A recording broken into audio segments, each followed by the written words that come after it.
किती पोटात काय भाकर तुकडा नव्हता. सकाळी पाणी घटाघटा ढोसून पिलत तेवढंच. घरला आलं सरपण उतरस्तोवर मला चक्कर आली. एका शेजारणीनं मला पहिल्यांदा दही साखर घालून भात खायला दिला. हवं तुम्हाला सांगते, मला ते दही साखर भात अमृतासारखा लागला. किंवा आयुष्यात पहिल्यांदा मी माझ्या दही साखर भात खात होती. अशी आमची गरिबी. पर तुम्हाला सांगते, त्यावेळेस गावऱ्या इचून सरपण आणून लपून छपून अंधाराच्या टायमाला जायचं, गप उजाडायच्या आधी यायचं.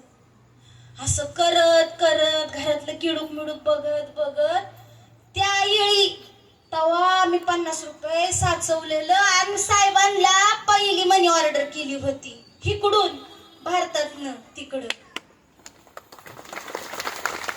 स्वतःच्या जीवाला मारून, पोरांच्या जीवाला मारून, का तर त्यांना गरज होती.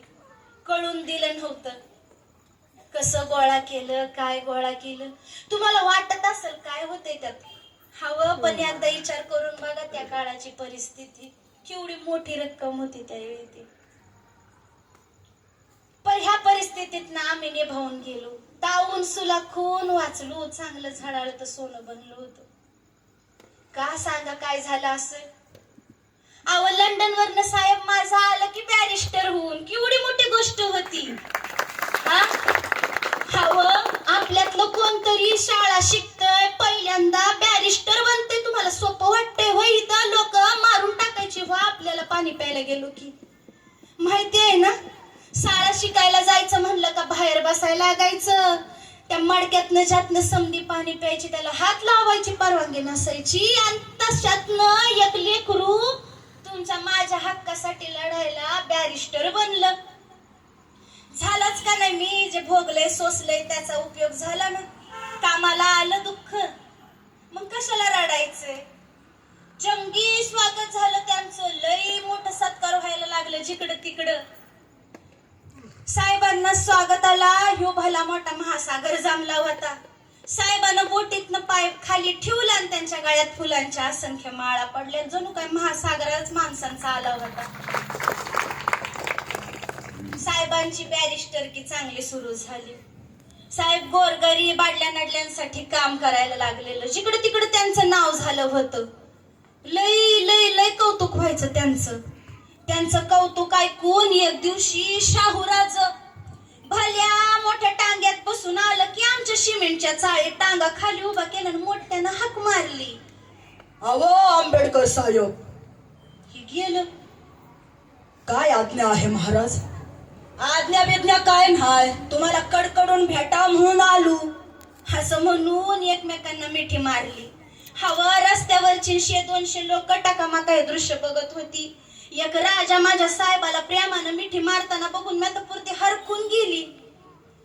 घरला आल्यावर साहेबांनी सावराजांसंग लय गप्पा मारल्या.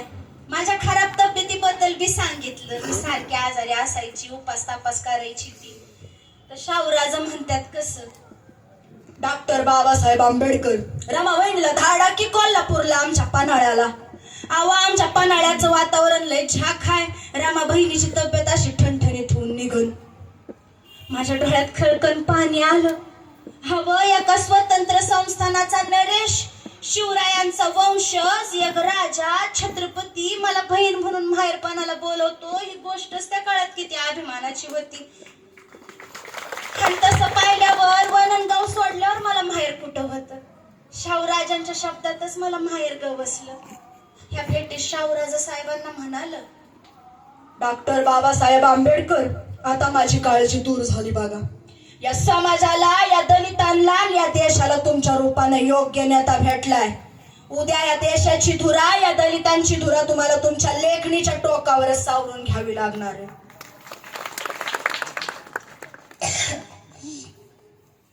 साहेबांना लय अभिमान वाटला त्यांच्यावर दाखवलेल्या विश्वासाचा.